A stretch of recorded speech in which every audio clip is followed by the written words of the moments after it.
રાધે રાધે, જય શ્રી કૃષ્ણ. પ્રિય દર્શક મિત્રો, ભક્તિ વેદિકા યુટ્યુબ ચેનલમાં આપ સૌનું હાર્દિક સ્વાગત છે. આજે આપણે એક એવા ગ્રહ વિશે વાત કરવા જઈ રહ્યા છીએ જેનું નામ સાંભળતા જ ઘણા લોકો ડરી જાય છે. આ ગ્રહ છે રાહુ, જેને જ્યોતિષમાં એક રહસ્યમય અને શક્તિશાળી ગ્રહ માનવામાં આવે છે. રાહુ માનવ જીવનમાં અચાનક અને મોટા પરિવર્તનો લાવે છે. આજે આપણે એ વાત કરીશું કે રાહુના ગોચર અને તેની યુવાવસ્થામાં પ્રવેશ કરવાથી કઈ 4 રાશિઓનું ભાગ્ય ચમકવાનું છે. રાહુનું કુંભ રાશિમાં ગોચર અને તેનો પ્રભાવ. આ વર્ષે 18 મે 2025ના રોજ રાહુએ કુંભ રાશિમાં પ્રવેશ કર્યો હતો અને તે લગભગ 1.5 વર્ષ સુધી આ જ રાશિમાં રહેશે. જ્યોતિષ મુજબ જ્યારે કોઈ ગ્રહ 23 તેમજ 24 ડિગ્રી સુધી પહોંચે છે ત્યારે તેની શક્તિ અને પ્રભાવ અનેક ગણો વધી જાય છે. 10 સપ્ટેમ્બરથી રાહુએ પોતાની યુવાવસ્થામાં પ્રવેશ કર્યો છે, જેનો અર્થ છે કે હવે તેની અસર વધુ શક્તિશાળી બની શકે છે. ભલે રાહુને ક્રૂર ગ્રહ માનવામાં આવે, પરંતુ જો તે કુંડળીમાં યોગ્ય સ્થાન પર હોય તો તે અણધારી સફળતા, આર્થિક સમૃદ્ધિ અને સામાજિક પ્રતિષ્ઠા પણ આપી શકે છે. આ સમયગાળો ખાસ કરીને 4 રાશિઓ માટે ખૂબ જ વરદાનરૂપ સાબિત થઈ શકે છે. રાહુથી લાભાન્વિત થનારી 4 મુખ્ય રાશિઓ. પહેલી રાશિ છે વૃષભ રાશિ. વૃષભ રાશિના નામાક્ષર છે બ, વ અને ઓ. સપના પૂરા કરવાનો સમય. વૃષભ રાશિના જાતકો માટે રાહુનો યુવાવસ્થામાં પ્રવેશ ખરા અર્થમાં એક આશીર્વાદ સમાન સાબિત થશે. ઘણા સમયથી તમારા જે સપના અધૂરા રહ્યા હતા તે હવે પૂરા થવાનો સમય આવી ગયો છે. કાર્યક્ષેત્રમાં તમને અણધારી પ્રગતિ જોવા મળી શકે છે.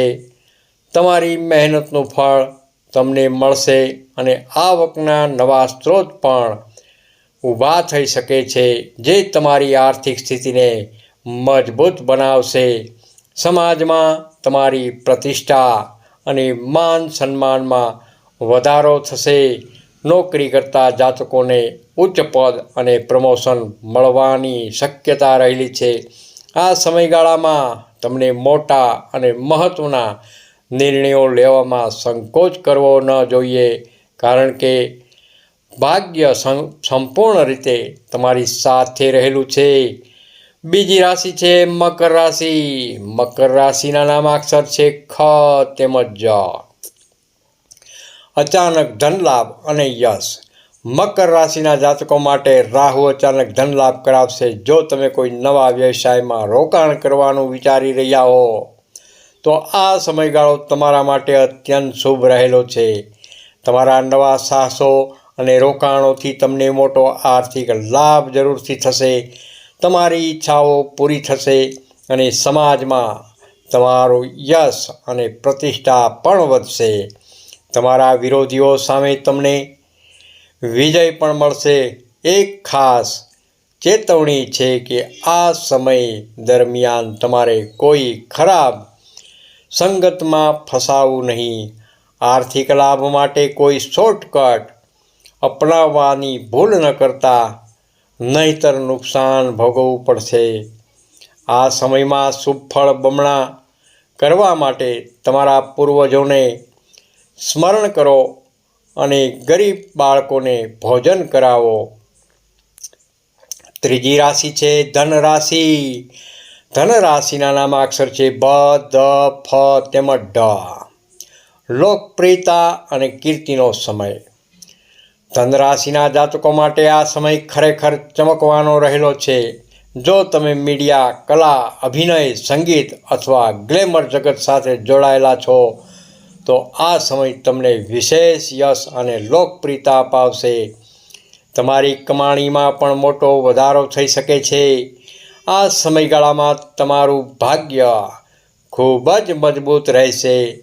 સ્પર્ધાત્મક પરીક્ષાઓ કે પડકારોમાં તમને ચોક્કસ વિજય પ્રાપ્ત થશે. આ સમયનો સંપૂર્ણ અને યોગ્ય ઉપયોગ જરૂરથી કરશો તો જીવનમાં સફળતાના નવા દરવાજા ખુલી જશે. ચોથી રાશિ છે કુંભ રાશિ. કુંભ રાશિના નામાક્ષર છે ગ, સ, શ તેમજ શ. સતત સફળતા અને સમૃદ્ધિ. કુંભ રાશિના જાતકો માટે તો રાહુ સ્વગૃહમાં બેઠા હોય તેવો પ્રભાવ આપશે. આ સમયમાં તમને સતત સફળતાઓ મળી શકે છે. તમારા મોટા લક્ષ્યોને પ્રાપ્ત કરવા માટે તમારી દ્રઢ નિશ્ચય શક્તિ વધુ મજબૂત બનશે. રોકાણમાંથી તમને સારો નફો થઈ શકે છે અને નવા પ્રોજેક્ટમાં પણ સફળતા જરૂરથી મળશે. વ્યવસાયમાં જો તમે કોઈની સાથે ભાગીદારી કરશો તો તેનાથી પણ તમને ઘણો લાભ થઈ શકે છે. આ સમયગાળો લગ્ન, સગાઈ કે અન્ય શુભ કાર્યો માટે પણ અત્યંત શુભ રહેલો છે. દર્શક મિત્રો, વિશેષ નોંધ: ભલે રાહુને ક્રૂર ગ્રહ માનવામાં આવે છે, પરંતુ તેની ઉર્જા જો યોગ્ય દિશામાં કામ કરે તો જીવનમાં અદ્ભુત પરિવર્તન લાવે છે. આ 4 રાશિઓ માટે આવનારા મહિનાઓ વૃદ્ધિ, સમૃદ્ધિ અને નવી ઓળખ લાવવાના છે. અંતમાં એક નમ્ર વિનંતી: સફળતાના સમયગાળામાં આશીર્વાદ મેળવવા માટે હંમેશા તમારા માતા, પિતા અને ગુરુજનોને સન્માનથી અભિવાદન કરજો. જરૂરિયાતમંદોને મદદ કરજો અને શક્ય હોય ત્યાં સુધી સકારાત્મક વિચારધારા રાખજો. રાહુની આ શક્તિ તમને જીવનમાં વધુ ઊંચાઈએ જરૂરથી લઈ જશે. જય શ્રી કૃષ્ણ. હર હર મહાદેવ. રાધે રાધે. તમને આ વિડીયો ગમ્યો હોય તો લાઈક કરજો, શેર કરજો અને ભક્તિ વેદિકા યુટ્યુબ ચેનલને જરૂરથી સબસ્ક્રાઈબ કરજો. રાધે રાધે. જય શ્રી કૃષ્ણ.